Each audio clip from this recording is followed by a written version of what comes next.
Thank you very much. And thank you very much for the invitation. I'm very excited to be here and to present these results. It's particularly meaningful to me because we had these lovely talks by Raymond Van Handel yesterday, and it's all going to come together for the people who saw both of these talks, so it's really nice. Okay, so my aim today is to talk to you about a result related to hyperbolic surfaces. So the objects I'm going to talk to you about are hyperbolic surfaces. So I'm going to call them X. So for me, the surface is like this. So it's compact, it has no boundary, it's oriented, it's connected. The only thing I need to draw its topology is its genus, G, which is the number of holes. So here G equals 3, for instance. And by hyperbolic, what I mean is that the surface is locally isometric to the hyperbolic plane. So the hyperbolic plane, you can realize it in different fashions. So for instance, you can view it as a set of, as the complex upper half plane. And there's a metric. It's okay, it doesn't really matter if you don't understand what the metric is. I'm just writing it for the sake of like completeness. But locally, my surface looks like the hyperbolic plane. Another way to view it is that it has constant curvature -1. So if you're a bit scared of the hyperbolic plane, you think about the sphere, constant curvature 1, the plane 0. Hyperbolic plane is constant negative curvature, so it's the other side of things. In this talk, we're going to do a bit of a possibly funny thing, which is that we're going to consider the regime G going to infinity. So I'm going to have surfaces which have more and more holes here. It might seem like a bit of a funny idea, but a good motivation I find is that we have the Gauss-Bonnet formula, which tells you that the area of X is always equal to 4 pi times G minus 1. So taking a large genus is the same as taking a large surface. So I'm looking at a large scale limit. And I want to understand these surfaces in that regime. More precisely, the thing I want to understand is its spectrum and its spectral gap. So I have the Laplacian delta on my surface or on the plane. So on the hyperbolic plane, the Laplacian looks like the usual Laplacian on R2, the one you might have studied in physics, for instance. It's a nice little differential operator. And it has a continuous spectrum, which is 1/4 plus infinity. This number 1/4 is going to reappear and be very important. So that's why I'm talking about it here. And it's the reason why it will appear. On my surface, however, because my surface is compact, it's going to have a discrete spectrum.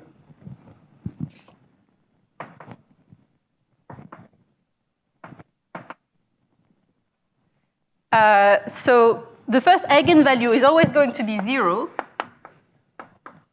And it corresponds to the constant functions. So if you put a constant function in here, it's going to have Laplacian 0. And the thing is, the only functions which will be cancelled by this Laplacian are going to be the constant functions. So because my surface is connected, the space of constant functions on my surface has dimension 1. So the next eigenvalue, lambda 1, is going to be strictly positive. And then I have a list of list of eigenvalues going to infinity. It's very interesting to study this sequence of numbers associated to my surface. There's a lot of interesting things we can do about. say about them. Today, I'm only going to focus on this number, lambda 1, which is the spectral gap. It's a gap because it's strictly positive.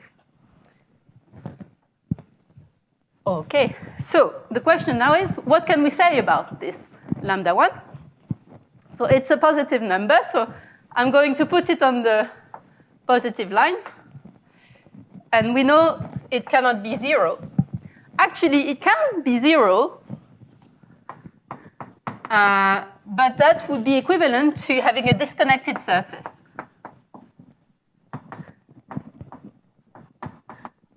So with several connected components, so several independent constant functions. The reason I'm mentioning this is that actually, because there's a continuity thing here about lambda 1 is small if and only if X is poorly connected.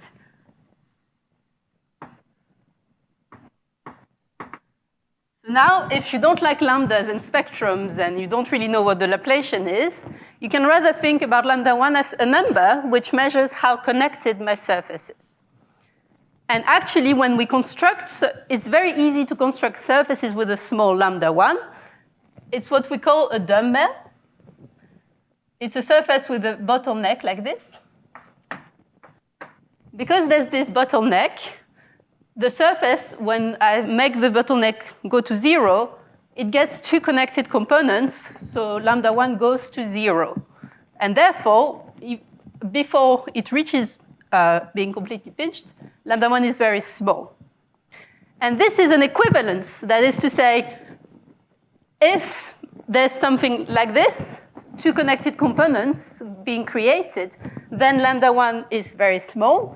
But it's true also the other way around. It might be a more complicated family of curves which goes to 0. But if lambda 1 is small, then is very small, then there has to be some kind of splitting of the surface in two connected components which are very small.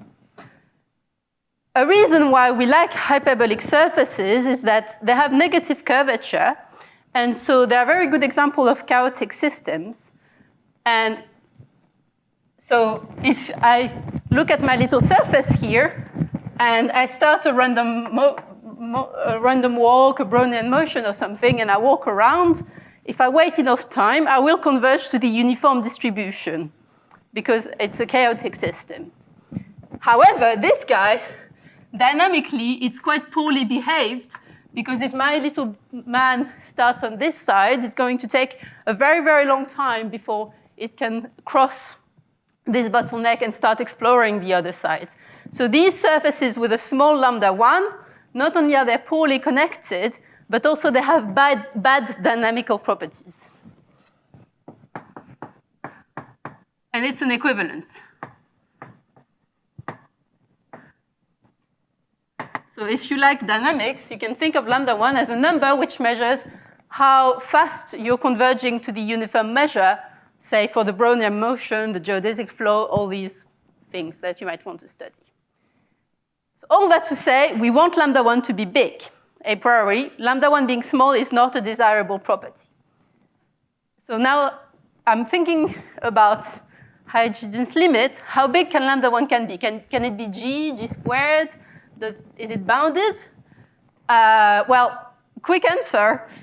We believe we don't have a full proof of that statement, but we believe that the biggest possible value for lambda 1 is achieved for a specific surface, which is called the Bolzan surface. And this surface, you can construct it very easily by taking a regular octagon. So there is, in hyperbolic geometry, there is one and only one such octagon with an angle pi over 4. And then you glue the opposite edges. And when you do that, you get a genus 2 hyperbolic surface, which is very beautiful, has a lot of symmetries. It has genus 2, and we believe it is the biggest possible lambda 1. The best known bound is like 10 to the power minus 5 over this, something like that. We have a very close upper bound on lambda 1. It's, we know the first like 10, 15 digits. It's on Wikipedia if you want.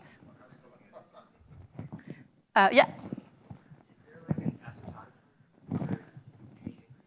That's what we're going to do. Yes. So actually, this is genus 2. So what I'm telling you is that the biggest possible lambda 1 is probably for genus 2, but I care about big genus. So now what happens when the genus increases? You can probably infer from that that it's not going to become much bigger. Well, actually, like yesterday in the case of graphs, we are going to be limited by this. Because when the genus increases, my surface increases, and it's going to start looking like the hyperbolic plane.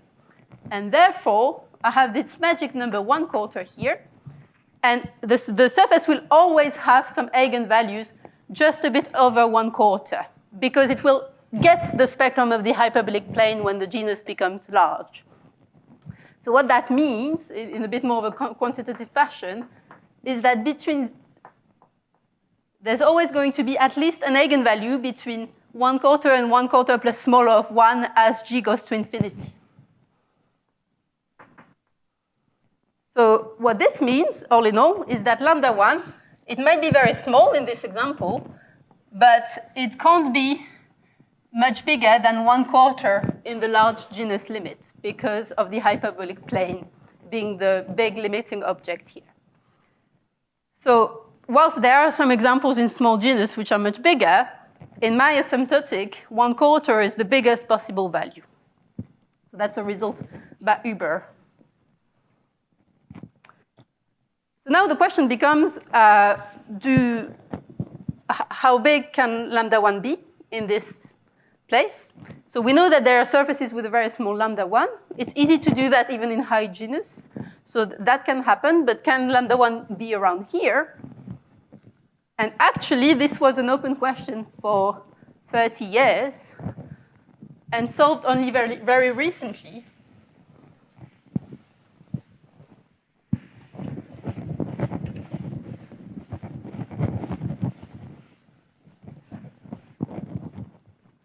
So the question was asked by Buser in 84, something like, or 82, does there exist a sequence xn such that the genus of xn goes to infinity and lambda 1 of xn goes to 1/4? This was a very famous question that a lot of people have tried to solve, and it was only solved very recently by Hyde and Magee.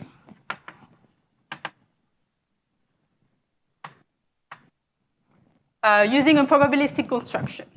So a priori, we actually don't know any examples of surfaces of large genus with lambda 1 around here.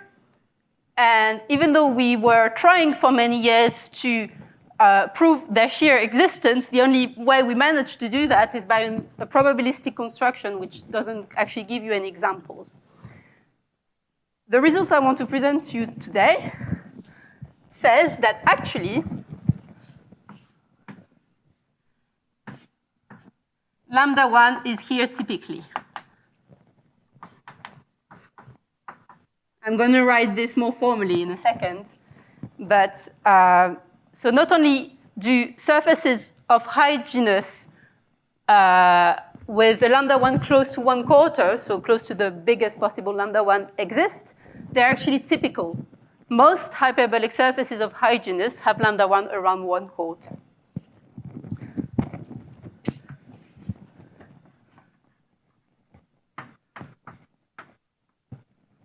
I'll write a statement.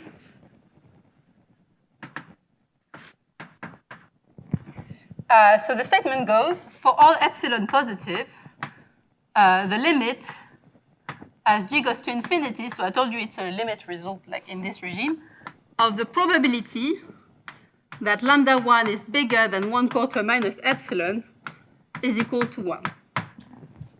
So here, this is a natural probability measure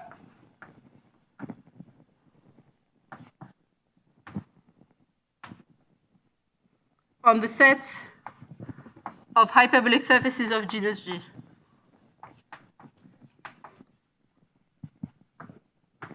So I'm not going to go into much detail just now on this set, but basically this set of hyperbolic surfaces of genus G, for all intended purposes, you can think of it as a finite dimensional manifold.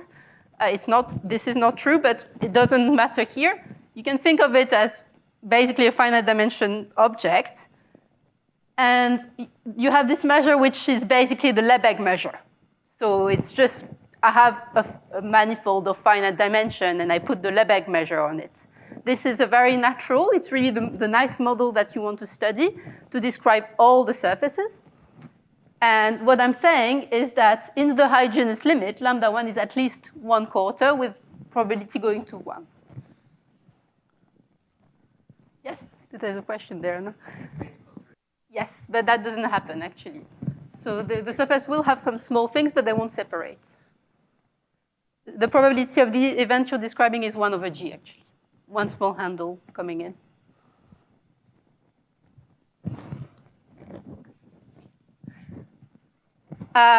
So this is the conclusion of a very long project with my collaborator.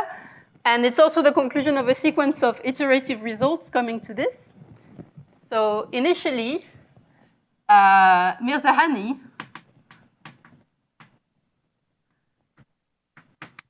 in the early 2010s, she kind of created a lot of tools which allow you to study this probability measure. So this probability measure was already kind of there since the 80s. It's something that's very natural to like think about, but we had no way to compute anything. So we just could not do anything with it. And Mirzahani went in and created a bunch of tools which now allow us to compute probabilities and do estimates. And in this article where she develops these tools, and a previous one, she proves that lambda 1 is bigger than this, with probability going to 1 as g goes to infinity. So that was the first bound, which was by a number, like a fixed uniform number. That was the first bound of this nature. And it is done by estimating the probabilities of these kind of events, of the surface being separated in small pieces. This was very drastically improved by two independent teams.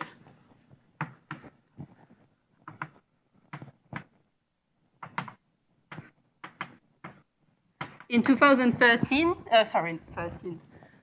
in 21, who proved that lambda 1 is bigger than 316 minus epsilon, same with probability going to 1 as the genus goes to infinity. So just for sanity check, 316 is 1/4 times 3/4. So it's 3/4 of the way. This is a very big jump in precision, and we'll come back on it in the second part of this first talk. This was a very loose Cheeger inequality. I study these kind of degenerating events, whilst from here onwards, all the results will have the same idea, which is the trace method. Then, with my collaborator, we released in 2023 an article explaining a new argument, a new constellation method, which I'm going to talk to you about in a few minutes. And we proved that lambda 1 is greater than 2/9 minus epsilon, same with probability going to 1. So once again, 2/9 is 1/4 times 8/9. So that is a bit closer to 1/4, but not quite there yet. And a couple months ago, we finished so in this paper, we explain the technique that we want to use, and we reduce it to a geometric question. And in this paper, we answer that geometric question and reach the final and optimal result, because you can't improve this. You can't put more than 1/4 in this result. Okay, any question now? So my aim through the rest of these talks is going to be to present to you a few aspects of the proof. Unfortunately, I think the sum of all the proof is 250 pages long, so I won't have time to talk about everything. So I'm going to mostly focus on the elements which are new to these recent preprints. So Brooks and McCover have a paper with like a discrete model. I don't know. So it is, their model is dense in the set of surfaces, but I don't know how that's distributed. So I don't necessarily. I know the measure, but it is discrete and it's dense, but how are the points distributed? You'd have to think. Maybe, actually. Okay. Okay, so now the thing I want to talk to you about for the rest of this first talk is the trace method.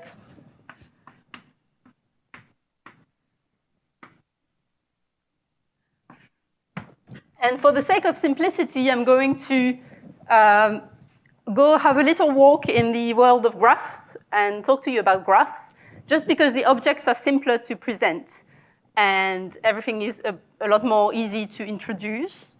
And then you'll allow me to be like, we'll do the same for surfaces and gloss over quite a few things. So the thing I'm going to talk to you about just now are regular graphs.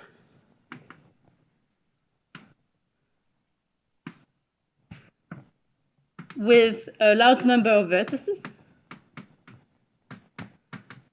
And you might be like, why are we talking about this? We just started talking about surfaces. This is a bit annoying. So these objects behave surprisingly similarly. I'm not telling you that there's a bijection or like that I'm going to triangulate or something like that. It's not this. What I'm telling you is that deregular graphs are homogeneous, meaning like at any vertex, there's exactly d neighbors. So every vertex, if you zoom in very closely, they all look the same. And on the hyperbolic surfaces, it's the same thing. If you take any point on the hyperbolic surface and look very, very close, you're just going to see a tiny hyperbolic ball. And now, if you zoom out and make your ball increase, in a graph, in a deregular graph, the volume of a ball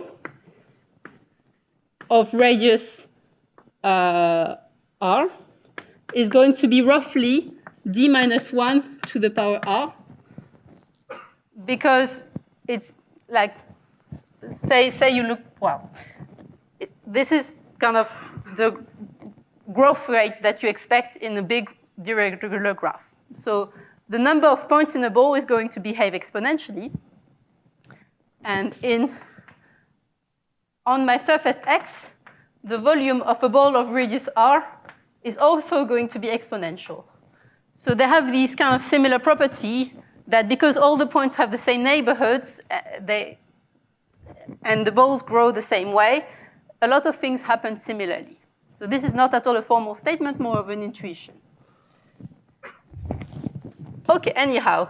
So here, the object I want to study the spectrum of is the agency C matrix. So for instance, if my graph is this guy, very simple example of a free regular graph because everyone has free neighbors, this is what I'm going to get as an adjacency matrix.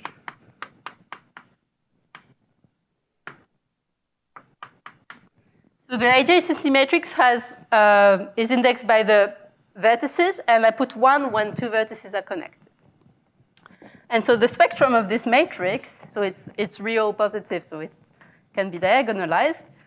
And the first eigenvalue is always going to be d, and same as the Laplacian, it's associated to constant functions, because everyone has d neighbors. And then you're going to have a spectral gap.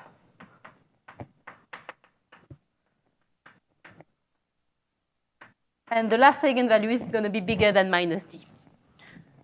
So everything is the other way around because I'm studying the agency matrix and the Laplacian. Apologies, this is confusing. But for the most part, think of this as the equivalent of my trivial eigenvalue lambda naught, which corresponds to trivial eigenfunctions. And then I want to study the spacing between this and the next one. How do I study this? Well, there's one way of studying it, which is the trace method. And a good way to illustrate it a bit naively, I guess, is to compute the trace of this power.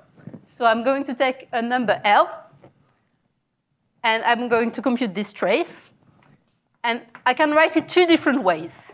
I can use the fact that my matrix is diagonalizable and write it as a sum of the eigenvalues. So this is an interpretation in terms of the spectrum. But I can also find my favorite student and get them to work out what the coefficients of this matrix are. And the coefficients will count paths. I'm going to get a sum of something counting paths of length L, starting at V. So it's going to be a sum of the edges of the vertices of the graph.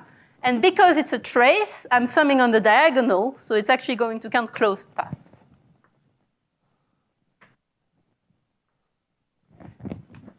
So this is a very simple equation to write, completely trivial.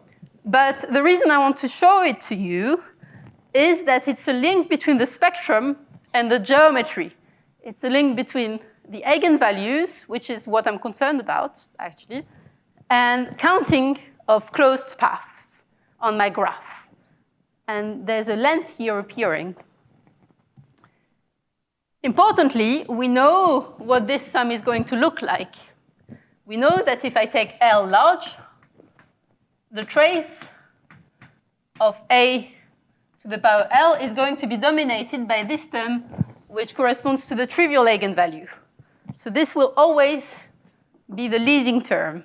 In other words, this counting function will always be very close to this value. Then the spectral gap is going to appear as the subdominant term in this asymptotic.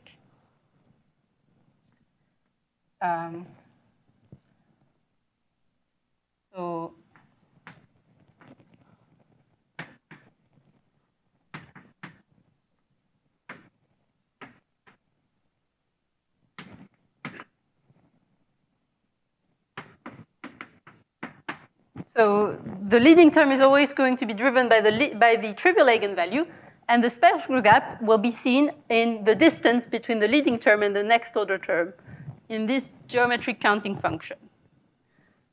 So the reason I'm talking to you about this is that what we're going to do in the case of surfaces is study similar counting functions and prove asymptotic results about them.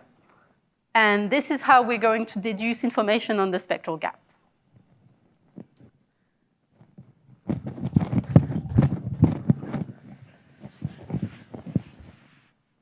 To be a bit more precise, what I can do is I can introduce a counting function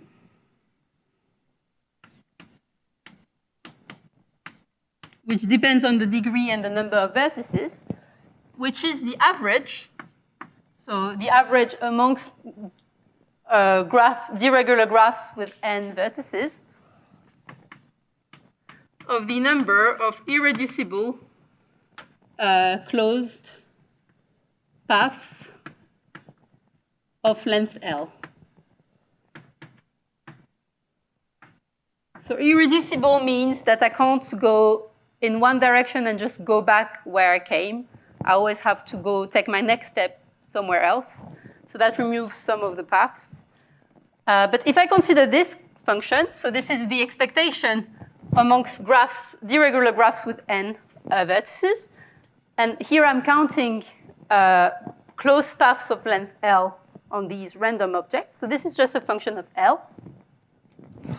And that's the object that Friedman's, well, I've not told you this yet. Okay, so if I study this object,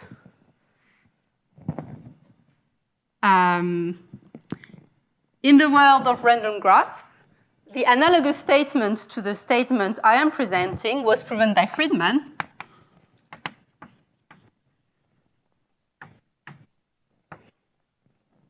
And he introduced a hypothesis, which he calls Ramanujan functions.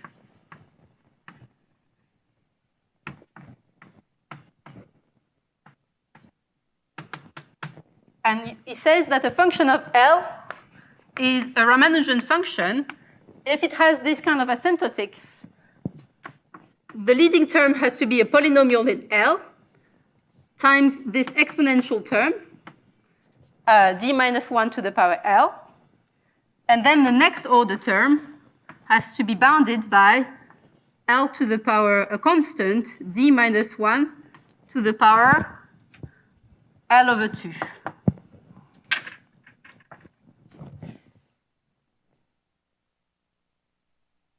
And the crux of Friedman's proof of the same equivalent result as my result in the world of graphs consists in studying these functions. I'm hiding things under the bushes here, but studying these functions and proving such asymptotics for them. Here, what's important to see is that this term is the term corresponding to lambda 1 equal d. It's because I removed the irreducible paths, I'm losing a few, but it's this guy, basically.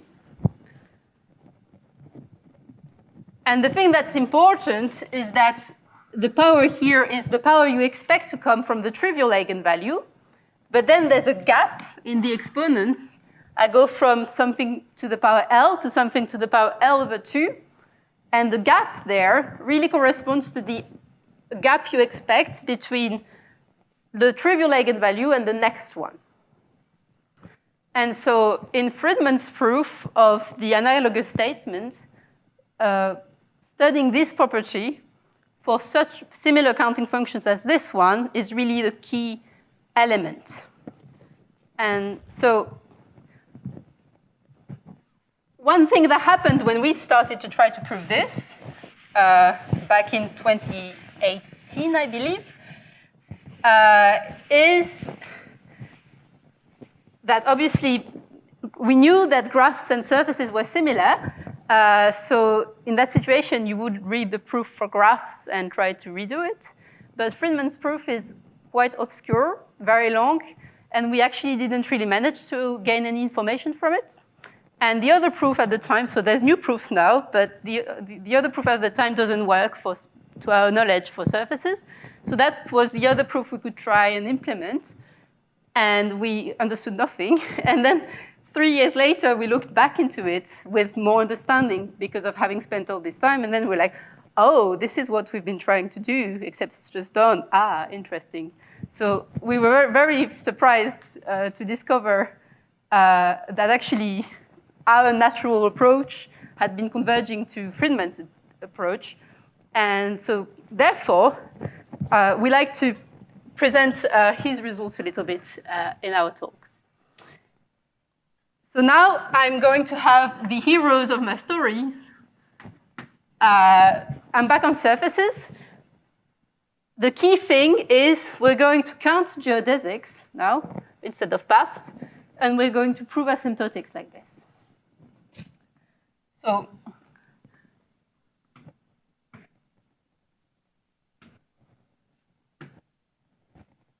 So the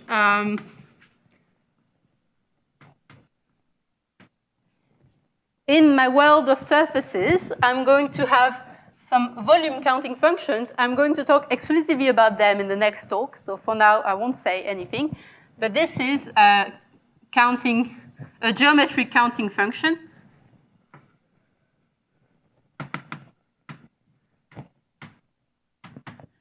Which really is a bit, you can really think of it as this guy. It's an average counting function. It counts paths of length L on my random surface of genus G. So this is the main object that we study.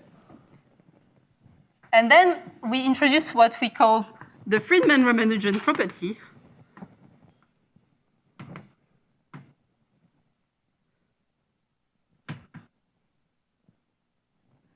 say that a function of L is Friedman-Ramanujan if it satisfies this kind of asymptotic.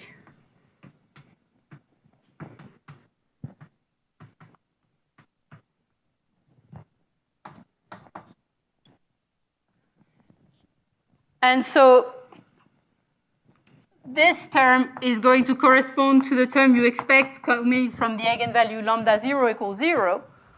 And the next order term here, the gap in the exponents between 1 and 1/2 here corresponds to showing that lambda 1 is about 1/4.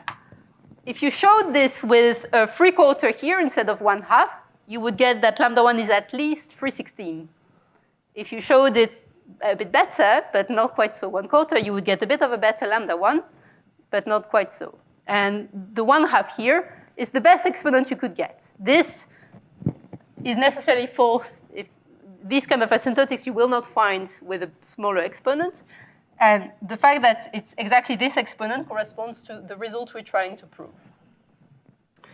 And so the main result of our recent preprint is that our counting functions are well approximated by Friedman-Ramanujan functions. Well, this is a bit of a vague statement, right? But obviously, so well approximated means in the high genus limit. So we do asymptotic expansions of them, of these functions. And what we're showing is that the terms appearing in these asymptotic expansions are of this form, satisfy these. So this is not enough to conclude to the result, but it's the bulk of the paper. Then we have to vastly generalize it, prove a quantitative statements, deal with some technical issues. But this is one of the big steps of the result. And I want to explain a few ideas behind it. I don't know what you feel about asymptotic expansions, but personally, I get a lot more nervous if someone asks me, show this sequence converges to 5, and that then the remainder is 1/n squared or something like that, versus show that this sequence is bounded by 1/n squared, because I'm like, where is this 5 even going to come from, and how am I supposed to make it kind of appear and remove it? And having something like this is actually very challenging a priori. Showing something with a very big leading term like this of a very prescribed form, and then showing that the rest is just very, very much smaller compared to the leading order, this is not a very nice hypothesis to have to prove. And it's really because the trivial eigenvalue pollutes everything, and it's just like the leading order term everywhere, and it's hard to see past it. And a lot of the efforts we have to do is to remove it. So the way we do it is actually,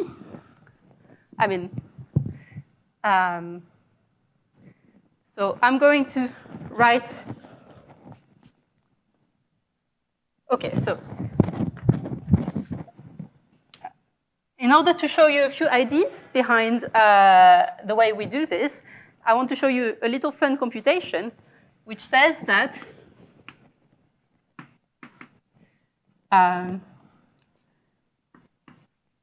the Friedman-Ramanujan hypothesis is stable by convolution.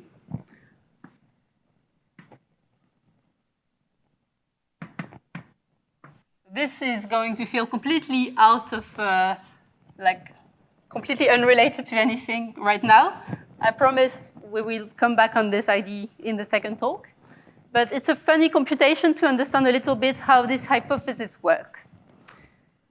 So if I want to prove this property, so I want to prove that if I take two functions which satisfy this and their convolution, it still satisfies this.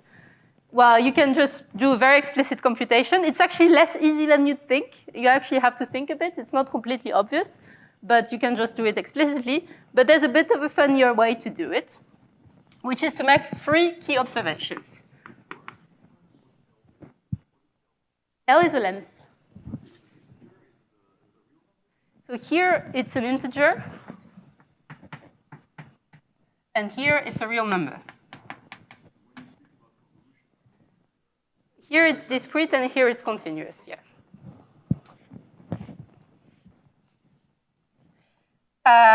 So the first step of this proof is to prove it in a simpler case, which is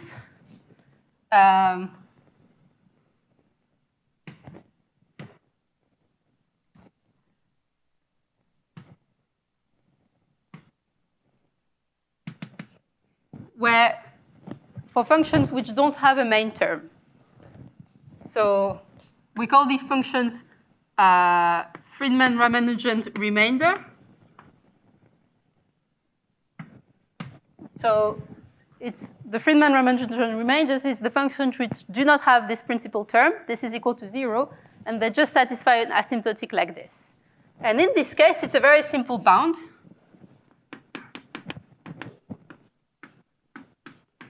You really just write the convolution, and you're going to have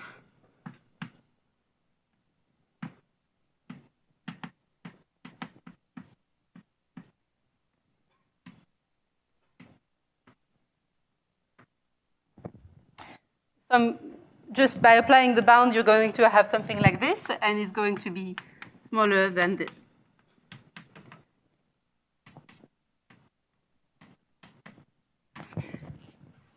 So what I'm saying is that this hypothesis here, if I don't look at the Friedman-Ramanujan hypothesis, but a simpler version where I remove this term and I just want my function to decay like this, the stability is very simple. This is a much simpler assumption. I'm just saying that my function has to satisfy a certain rate of decay. So this is a one-line proof, nothing to think about, because this is an easier assumption. And the second important point is that we can characterize Friedman-Ramanujan functions. Sorry, I'm regretting a previous choice. So I'm saying F is in F, so the set of Friedman-Ramanujan functions if it satisfies this. And F is in R, the set of Friedman-Ramanujan remainders if it satisfies this with polynomial equal to 0. It's going to be a bit easier to write everything like this. And so the second important point is the following characterization.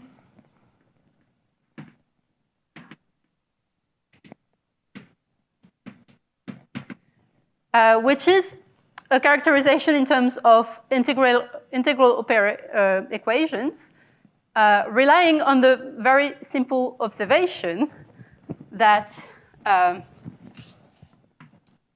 exponential of L is the kernel of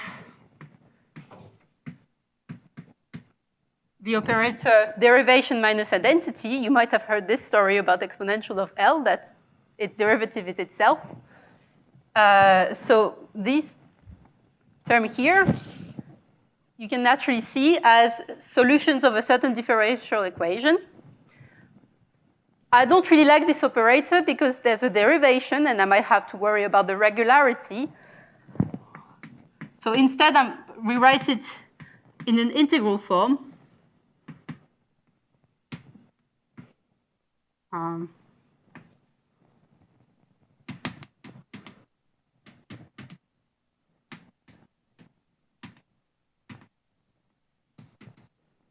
So exponential are the functions which are vanishing when we apply this integral operator. And actually,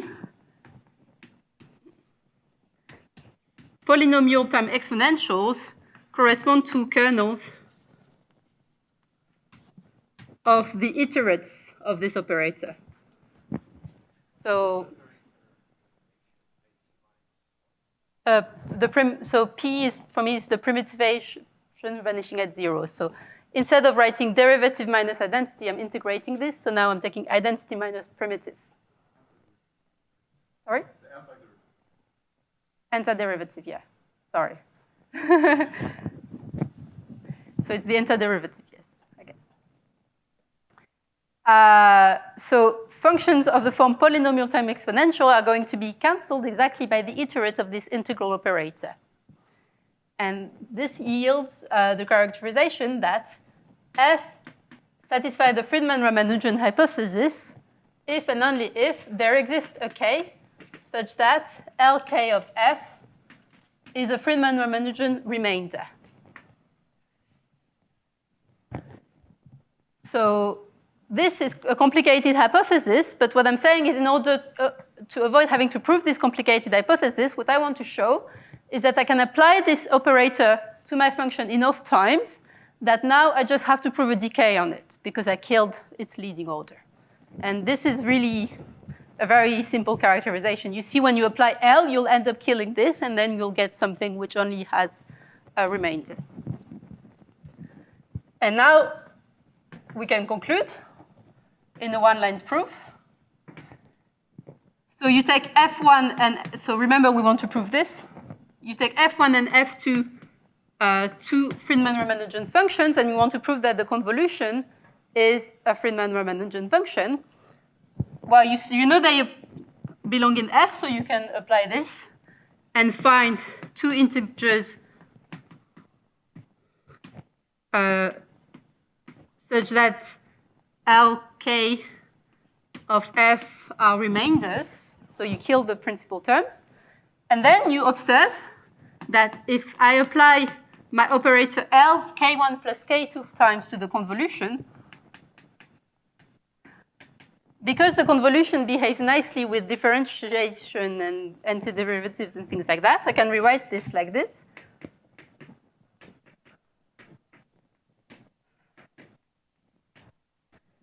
And these elements are both in R, and we showed here that this is a stable property by convolution, so this is in R.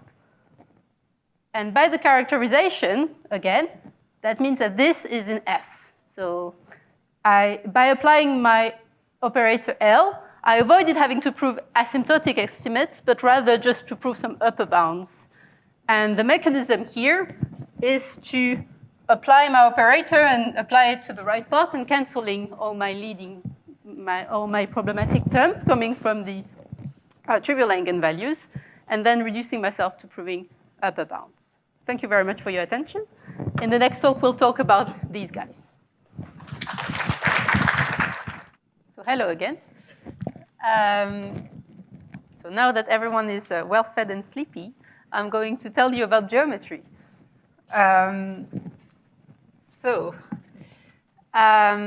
In the first part of the talk, we saw how to study the spectral gap problem, we want to prove certain kinds of asymptotics on counting functions.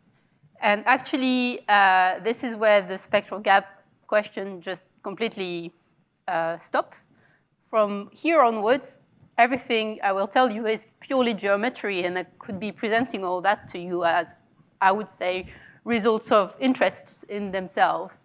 There's no more spectrum, no more dynamics, nothing like this. I'm just going to be counting geodesics on surfaces. So just to remember, so I have my hyperbolic surface, and so the closed geodesics are going to be, closed geodesics. So straight lines, but which are periodic. So these are a few examples. That's two simple closed geodesics. They are simple in the sense that there's no self-intersection. That's what I mean by simple. And but there's more complicated than this. So for instance, a little bit more complicated, there would be this, which is a figure 8. So that's a non-simple closed geodesic, 8. I can imagine there's a lot of them, actually. So that's slightly more complicated closed geodesics. And actually, there's a countable family of closed geodesics on my surface, and it's countable, so I can count it. So the quantity we will be interested in is we want to study the expectation So I'll say a word more on this because I kind of glossed over it in the first talk, of a sum of a gamma all-closed geodesics, and I will actually restrict my sum to primitive closed geodesics. So I have this yellow geodesic, for instance, but I also have the one which consists in going twice along it or 3 times. These I won't count because they're just iterates of the primitive geodesics. So I'm just restricting myself to geodesics where I go along the geodesics once. So this is what I mean by primitive. And then I can apply a test function to the length of my geodesic. So here, f, I'm going to think of this f as a test function. And this is the length of gamma. So for instance, if I take f, which is the indicator function of a segment, AB, this counting function here will be the number of geodesics of length between A and B on my surface X. So it's just a function counting geodesics of length between A and B. But I can take more general test functions, just any measurable, compactly supported function or something like this. Now, this expectation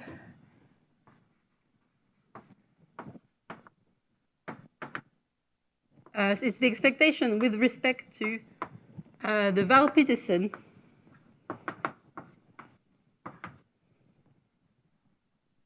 volume on the moduli space. So I wrote naughty words here. I'm going to explain a couple of those words. So the moduli space MG is just the set of hyperbolic surfaces of genus G up to isometry. So if 2 surfaces are isometric, they're the same, and I identify them. So that's the natural, that's my sample space for my random model. It's the space of hyperbolic surfaces of genus G. So it's really like the natural sample space. And the Val-Petersen volume, I could talk to you about it for a long time. But for the most part, think of this as I was saying earlier, this is a space of dimension 6G minus 6, and this is basically the Lebesgue measure in some natural coordinates on this space. So you have this probability measure, and you can write the expectation. Actually, I don't want to write I'm going to write the integral.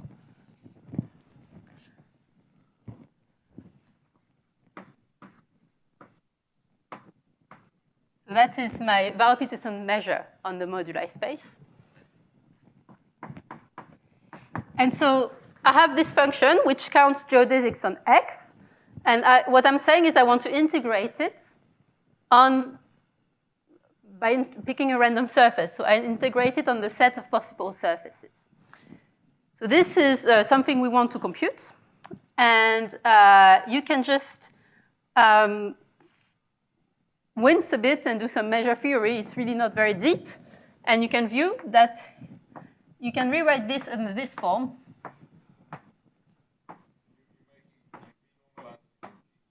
I've not renormalized. That's why I switched to being an integral instead of. So this is just measure theory. What I'm saying is that this integral, it's an integral on this continuous space, which is my space of surfaces. And I can kind of disintegrate and write this under level sets. And basically, my test function now is going to be integrated against this function. And this function is, in a sense, the average number of closed geodesics of length equal to L on a random surface of genus G.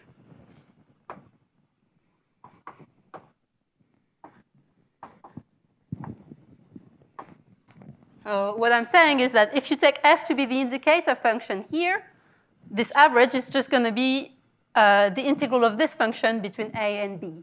So this is really how many geodesics of length L, exactly L. So here L is a continuous parameter, so it doesn't really mean anything, but this is just like level integration. And this is really counting how many geodesics of length exactly L there is on my random surface. So this is a very natural object to consider, and a priori you'd want to understand it and study it. And a lot of the breakthroughs of Mirzahani that I mentioned earlier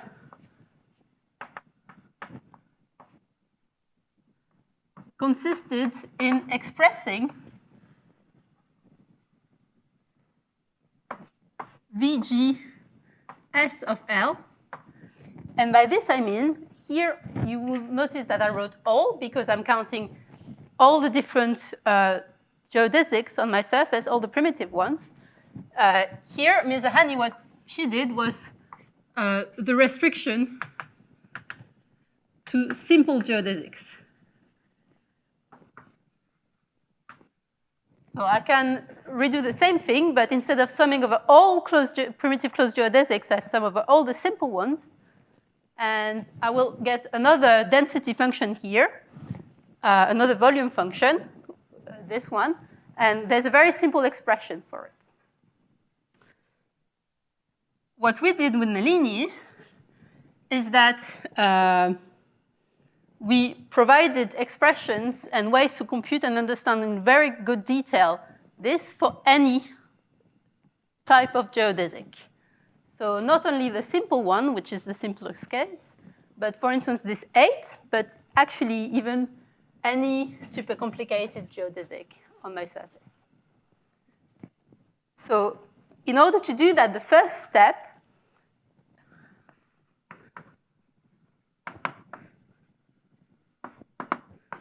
is to split the sum, to split this quantity, because it's summing a lot of different geodesics, and it's going to be very messy to like consider them all at once. And so we write VG all of L as a sum over some types.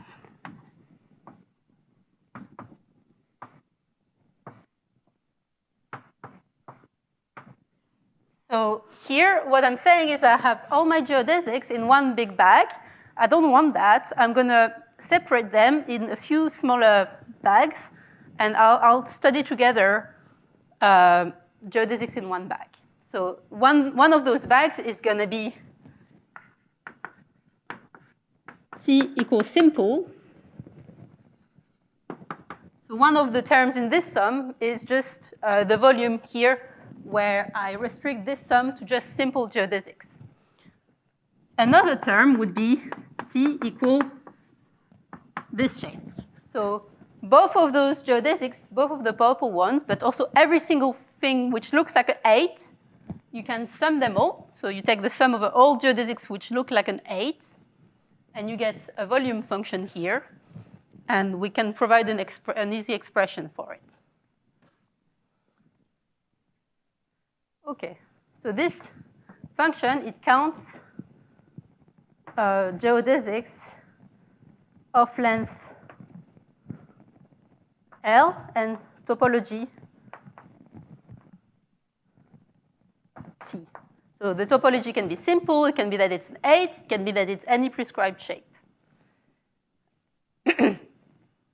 And now I'm going to write to you an expression and try to make sense of it a little bit. OK, so maybe I just write a statement and I break it down.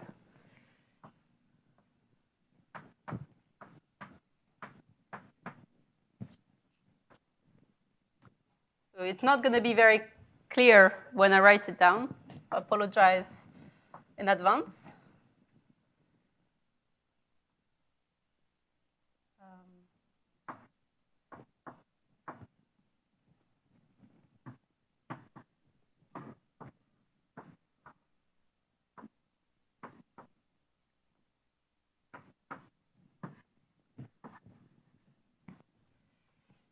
This is a completely nonsensical formula as it is. But let's try and make sense of it. So,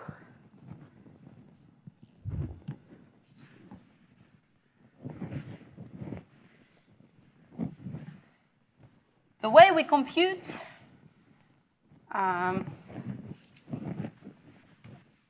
going to do the example of the figure 8, which is the simplest non-simple example. And I'm going to write to you the explicit formula in this situation rather than something a bit abstract.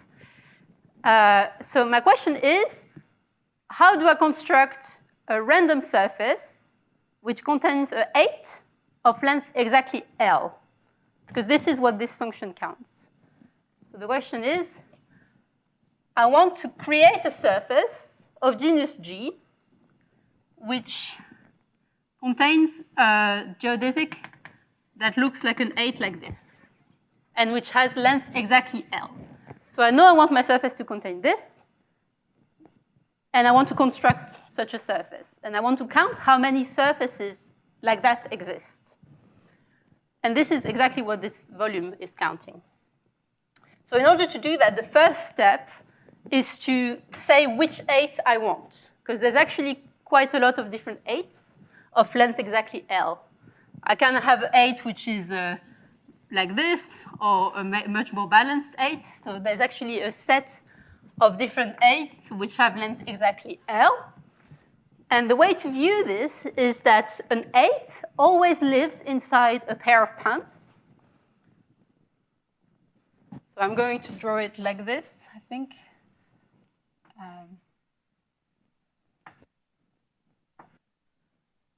So any 8 always lives in a pair of pants.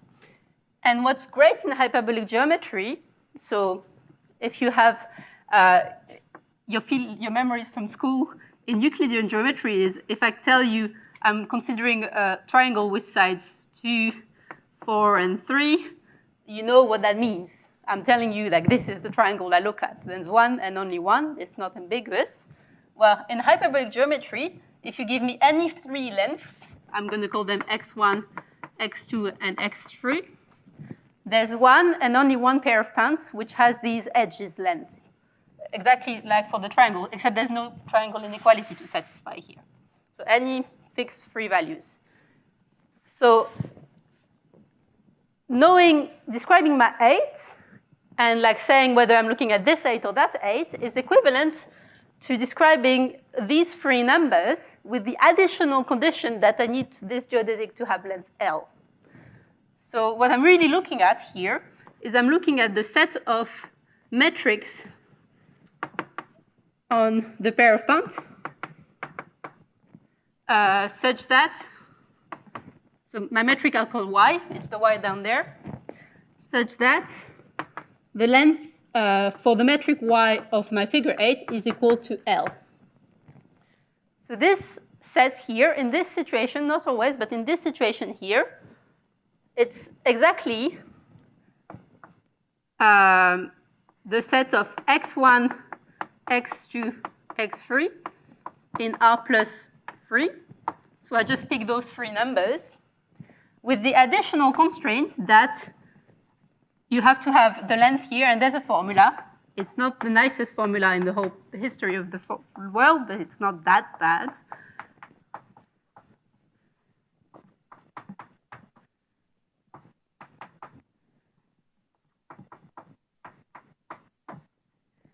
So this is now a set of dimension 2.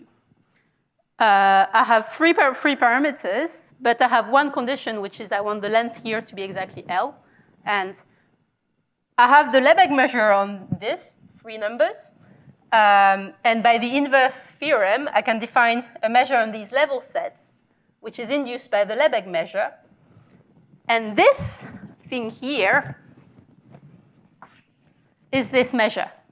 So that is, here y is, so here S is, in my case, the pair of pants. In a more complicated case, it's going to be a bigger surface, the surface filled by the geodesic I look at. And y is the fact that I want to pick my metric on my surface.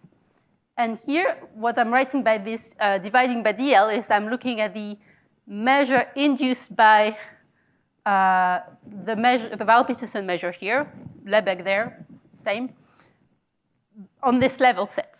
So this is the measure induced by Val-Petersen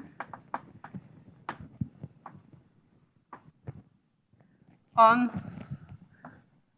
the set of Y metric on S such that the length of my curve is equal to exactly L. So once again, S is my field surface. Here it was a pair of points, but it's going to be more complicated surfaces. And I pick a metric just on my neighborhood here, on my pair of points, or bigger thing. I pick a random metric using, once again, the Val-Petersen, because I'm looking at Val-Petersen. And I have this level set, and I have the measure induced by this. So this is quite a complicated thing, yes. So here, they coincide. So here it's Lebesgue. It's going to be Val-Petersen. It's the same. So here it's dx1, dx2, dx3 here. It's a theorem by Volpert that when you cut things in pairs of points, it's just the Lebesgue measure in terms of the lengths and twists when you glue. There's some gluings also to take into account later. But yeah, it's not. People call it the magic theorem. So you're right to be skeptical. So yeah, so this corresponds to varying how my 8 looks like. So that's one first degree of freedom I have when I want to construct a surface which contains 8 of a prescribed length L. In this situation, it's fairly explicit. In bigger situations, you don't have this kind of nice parametrization, and I'll come back on that in a minute. And then this function here, this is the only place where G appears. This function here, it counts all the ways that I can embed this into my surface of genus G. Because now I picked my shape, I picked my geodesic, my figure 8 of length L. And what I want to do is I want to construct the rest of the surface. And it doesn't really interact with L anymore. So I can just glue any pieces. I can glue any surfaces here, here, and here, so that I get something of genus G. And I guess I wasn't as much as a hero as I thought and failed to get the magical thing happen on the blackboards. So, OK, that's not that bad. So I have my pair of points of sides x1, x2, x3. And now I want to say this now lives in the surface of genus G. So I can glue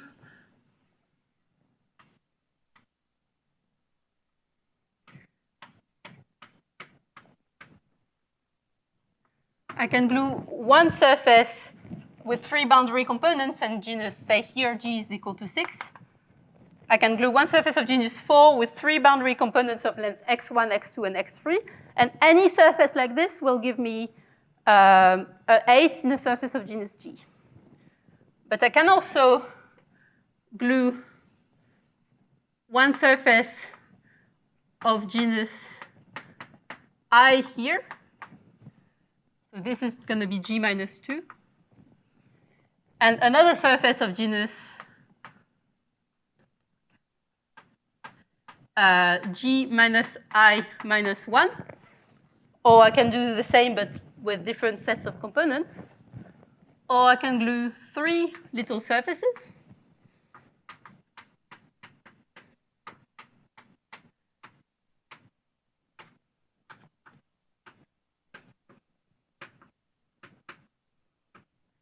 And I can pick any metric on these parts I add. I'm going to describe all the surfaces which contain an 8 of length exactly L.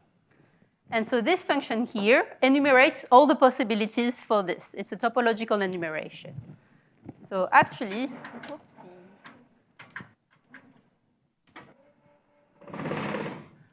you have this explicit formula in this case, which just tells you that you can express this function phi g as a combination.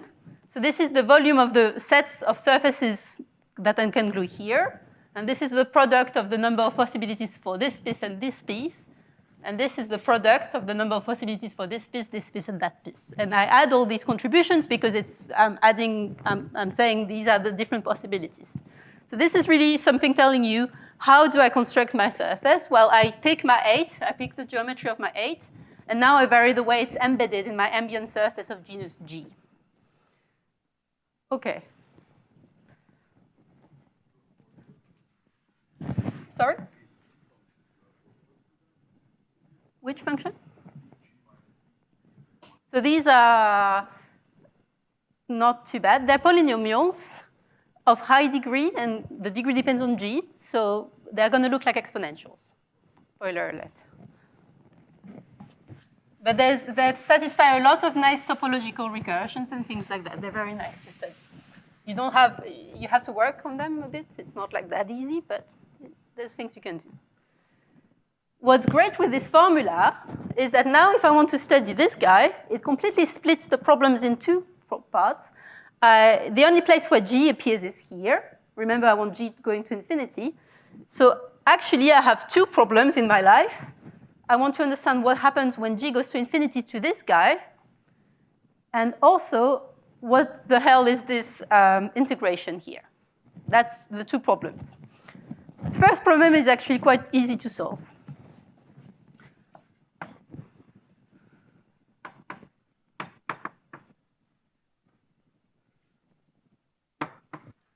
So my first question is, what happens to this when G goes to infinity? Well, the only thing I need to do is expand this phi G. And this phi G is just expressed in terms of all these volumes, which people have studied. There's topological recursions, and we proved with Nalini that phi G has an asymptotic expansion.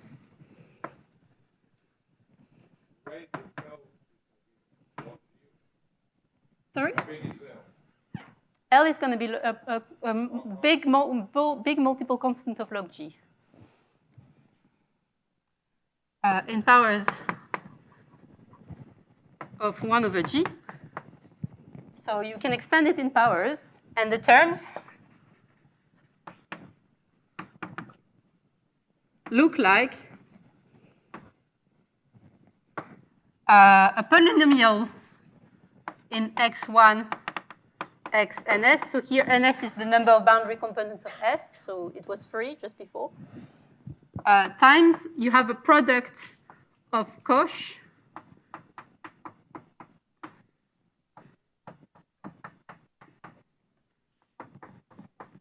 and a product of Sinch. And I'll put this in the Dirac. There's also some Dirac masses, because you might actually glue 2 of these boundary components together. So say you wanted to glue directly x1 to x2. You're allowed to do that, but then you need to put a Dirac saying that x1 has to be equal to x2. So these terms, they're a bit annoying to write down, so I won't write them down. They're very easy to deal with, though, so it's not really a problem. You just integrate on less variables, so not very important. It's written in detail in the notes. But basically, the terms of the expansion look like a polynomial, and there's some products of hyperbolic cosines and sines. So this might be slightly reminiscent to the shapes that we're looking for. We were looking to polynomials times some exponentials. This is what's going to happen, actually. So now, what we can do is we can take this guy and do the asymptotic expansion here, and therefore replace by this kind of function, and there's no more G. So now we just want to understand what happens when I integrate this against this measure.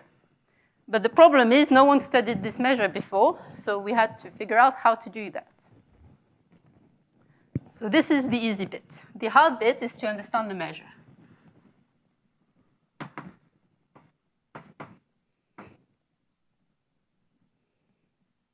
And actually, the hard bit is that there wasn't really, we had to find a set of coordinates to describe this space and to compute this measure, because otherwise we couldn't deal with this integral. It was too difficult. So I'm going to talk to you about a new set of coordinates on Teichmüller spaces.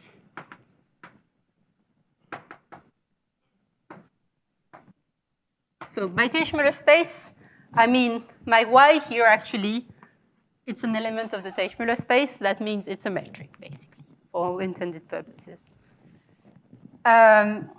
So let's do an example once again. I'm going to do a slightly more complicated example, because otherwise nothing's going to happen with my 8. It's a bit too simple. I've already written to you the whole measure, so you could really work out everything.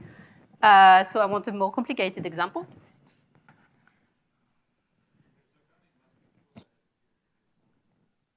For simple, it's really easy. There's not this integral for simple. It's just a... So here, for Mirzakhani, you remove the integral, and this is just equal to the phi. So there's really no integral. Because when you cut a simple curve, you obtain a geodesic with boundary, a surface with geodesic boundary. So you don't have to deal with this. So there's not this average in Mirzakhani's work. I think she was thinking about these things, though, but... Let's count curves of this shape. So what I'm meaning is I fix that my curve looks like this and has length L, and I'm going to vary the geometry with this constraint that I have length L. And I want to describe this set of surfaces. So like in the case of the pair of points, what I'm going to do is I'm going to view this as a geodesic inside a surface with boundary. It was a pair of points before. It's my S or my Y. And it has boundary lengths, x1, x2, x3, x4, x5. I'm going to orient it also. So that's my geodesic of length L. And now what I want to do is I want to describe the set of metrics.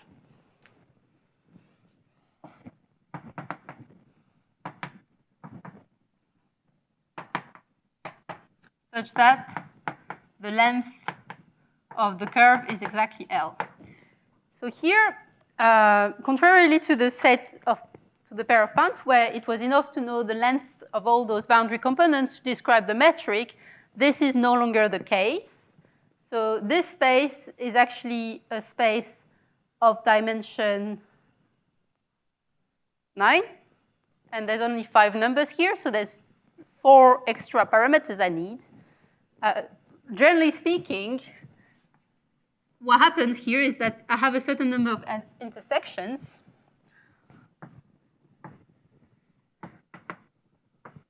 Which I will call R. So here R equals 3. This is a set, a space of dimension 3R for this kind of geodesic. So this is my space that I want to describe. And for now, we have some ways to describe the Val-Petersen measure, thanks to Volpet. But they don't really work so well. So we had to find new coordinates. So I want to find 9 parameters to describe my geometry here. And I want them to be related to the curve I'm studying. So the way we do this is we look at every intersection. So I have an intersection of my curve. I zoom in. I just look around the intersection. And I resolve it.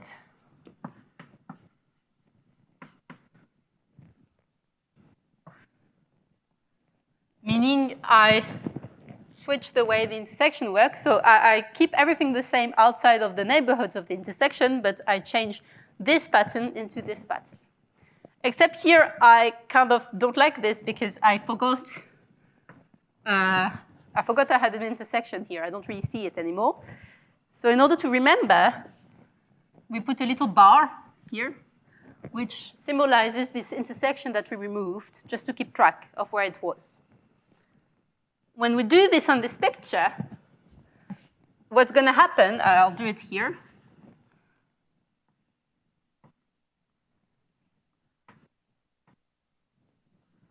Is I'm going to get some simple curves because I removed the intersections, so there's no more intersections, plus some bars here. And now what I can do is, I don't like these because they're kind of just, they're not geodesics, they're just like weird paths. I can take the length minimizing element in every homotopy class, and same, I can take the length minimizing perpendiculars here, so they're going to be all for geodesics, and straighten everything. And I'm going to get a new picture.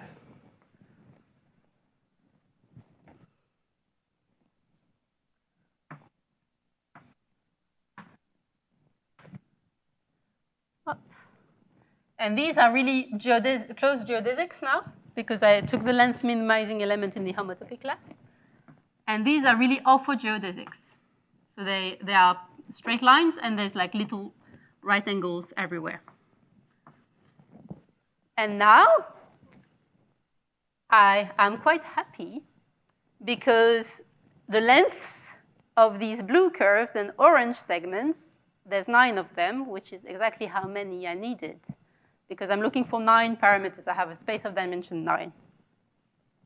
More precisely, I'm going to name those L1, L2, and L3. So, and then I'm going to have my brain hurt a little bit for 5 seconds. So I pick an orientation convention. It's not too important, just so that I don't mess everything up. So normally they should be like this. And basically, when I follow Li, I decide that the next thing, if I follow, so here I have the orientation coming from my initial geodesic. I'm following Li, and then I continue to follow my geodesic because it was going this way. It corresponds to coming like this. So that corresponds to doing this, that, and then this. And so I decide that this number, the length of this segment coming here, is going to be theta I plus, because I followed Li in the positive direction. So this means that this length here of this portion of this closed geodesics, so this is just the length of this little piece here, I'll call it theta I plus. And by the same rationale, these are going to be theta 2 and 3 plus. But then when I go do this, I'm going to do tac, tac, and then tac. And I'm going to call this guy theta I minus. And that corresponds to a labeling.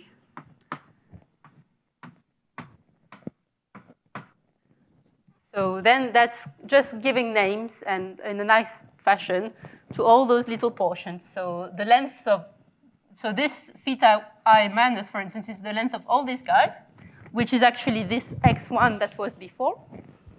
But this guy in the middle got split into 3 portions, delimited by orthogeodesic segments. So this is actually, if you count, there's the right number of parameters. And what we prove is that the map which to y associates L and theta plus minus 1, which has values in r to the power 9r, is a C1 diffeomorphism. So that's not too hard. But what was hard and a bit surprising for us is that the Jacobian has a very simple expression. Because remember, we want to integrate on this. So it's useless to have a change of variable if we don't know what the Jacobian is. But we computed the Jacobian. And it satisfies that the product of these hyperbolic signs, those ones here, so here, for instance, there's the 5 of them here,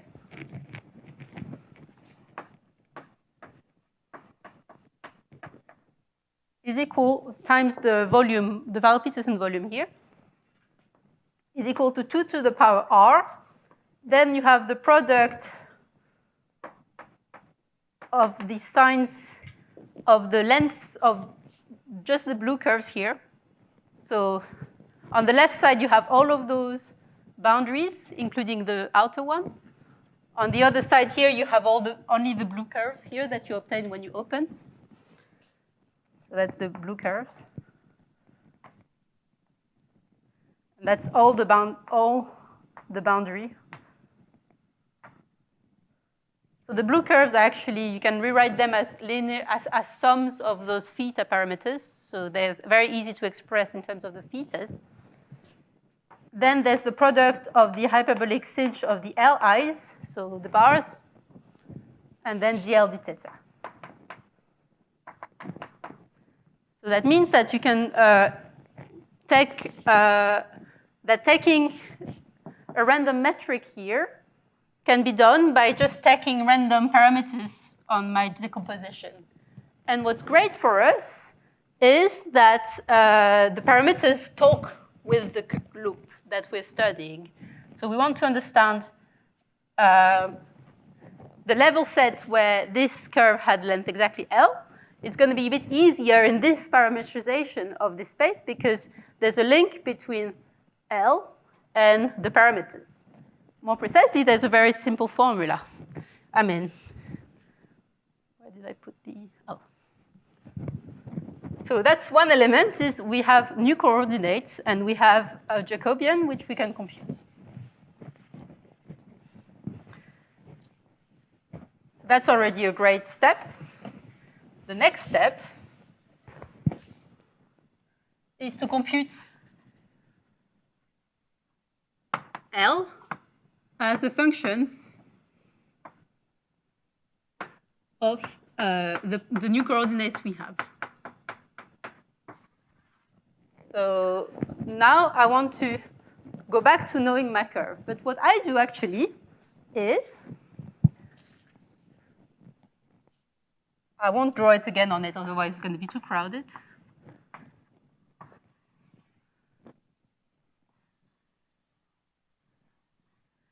I have my geodesic initially, and what I do is I say that I can homotope it to a succession of orthogonal geodesic segments here. So I start here, say, and I'm going to follow this, and then that, and then this, and I can, okay, so this is how it goes. So I can actually reconstitute the trajectory of my geodesic by following a succession of orthogeodesic segments. And then you write all these as matrices and SL2 of R. And you use traces to write that cosh of L over 2 is equal to a sum. So it's a combinatorial sum. So and then you have a product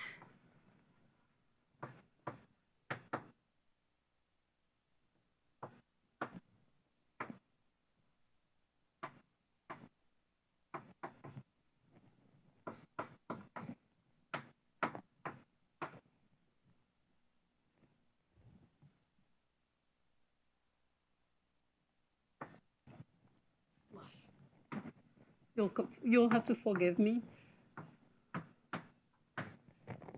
So we have a combination of things which look like, so here there's a problem with my indexation, sorry about that, but basically you have two R parameter thetas because there's theta plus and theta minus for each of them. You have a product of cosh and sinh of the thetas, and then you have a term which is cosh of the length. And this is explicit, very easy to write. And it's a coefficient which is 1, 0, or minus 1. So what this is telling you, if you remember the 8 earlier, you had this formula with the same sum of cosh. Here it's a bit similar. You have a sum, there's some signs and stuff like that, but for the most part, the terms look like a product of cosh and sinh, and there's also some cosh in terms of the length of the bars. So this is a very simple closed expression for the length. It's a bit annoying to deal with, but it's very simply closed.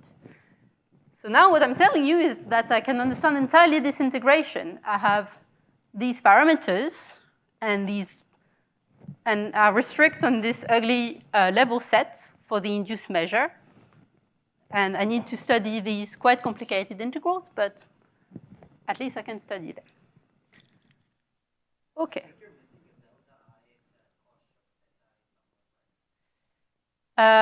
So it's just, okay, let's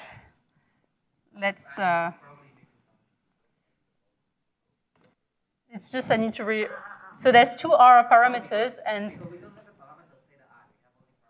yeah, so if I reindex the thetas by 2R instead of R times plus or minus 1, because actually what you do is when you go along the curve, you're going to see all the thetas, and then you write them in this order rather than, so sorry, I agree this is.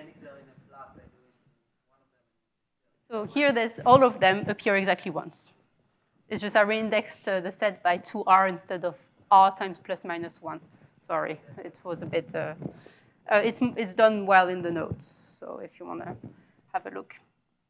But basically, every single theta appears once in one of those factors here. Some appear with quotient, some appear with sinh, and that's the only subtlety here. It's not like that important. Okay, and so when you put all this together, and you work quite a bit, what you obtain is a way to express VGT of L as what we call, I'm going to give you a definition, a pseudo-convolution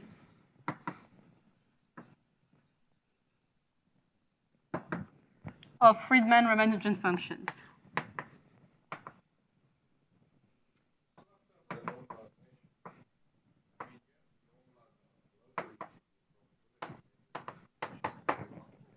Yes, so the normalization is in the fact that phi g divided by the total mass has an asymptotic expansion of powers of 1 over g.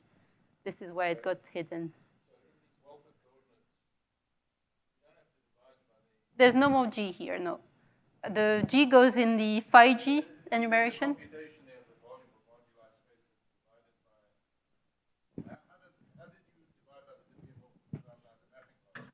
I divided here. So it's actually this divided by Vg, by the total mass, which has an asymptotic expansion. This is the one which where the asymptotic expansion is.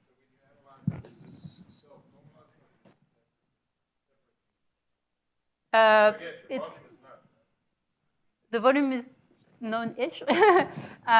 Here what happens is that you get these ratios which are all well understood. So here there's really ratios here. And you're going to put VG here with this G, and VG here with this G, and they're going to converge to nice things. It's just, this is very simple asymptotic expansion business. It's not there's nothing very fancy there. But putting all this together, you get this integral, and you can view it as a pseudo-convolution of Friedman-Ramanujan functions. So by pseudo-convolution, what I mean is, again, okay.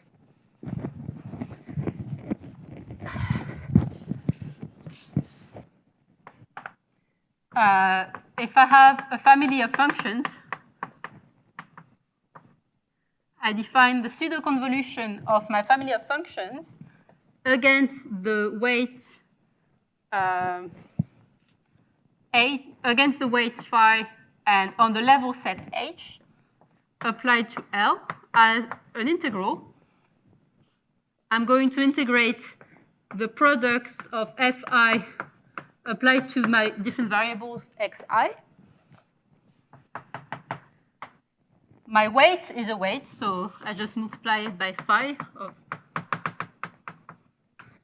And then I integrate over all the possible Xi's, but with the constraint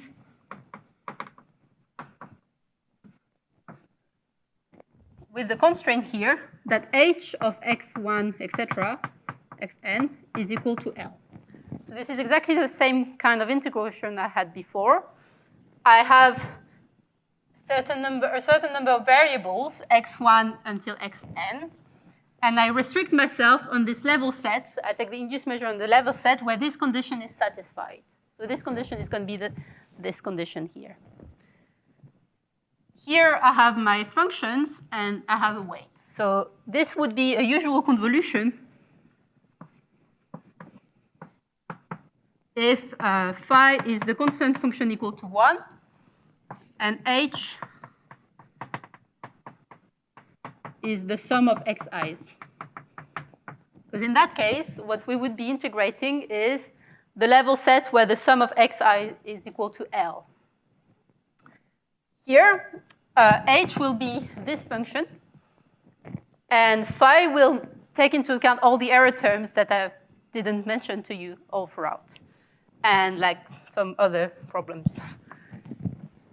And the main argument, one of the steps towards proving the main result, which, if you remember, was that VGT is Friedman-Ramanujan, so that this function is Friedman-Ramanujan, the main step we prove is a stability result, which is that the Friedman-Ramanujan hypothesis is stable by pseudo-convolution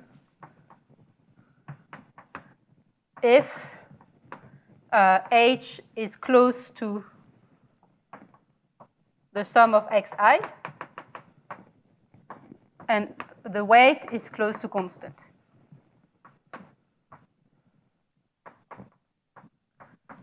So if I'm doing a pseudo-convolution, provided that the level I'm integrating against is close to the actual convolution level, so the sum of all the variables, and provided by the fact that the weights I'm integrating against is not far from a constant, then if I take a pseudo-convolution, I preserve this Friedman-Ramanujan property.